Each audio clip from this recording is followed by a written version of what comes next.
Possessive adjectives.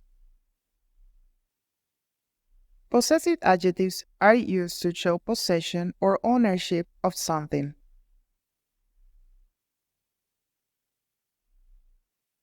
But what are the possessive adjectives? The possessive adjectives are my, your,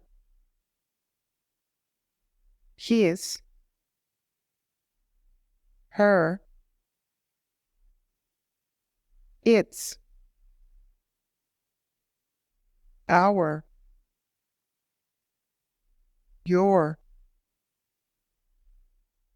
their.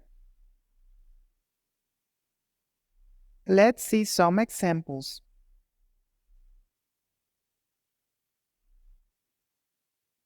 These are my friends.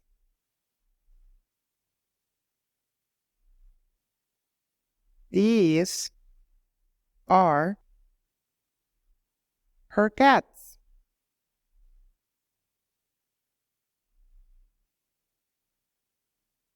It is his bike.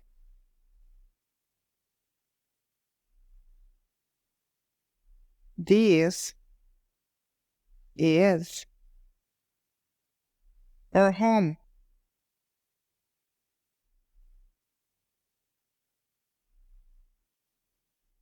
That's all. See you next time.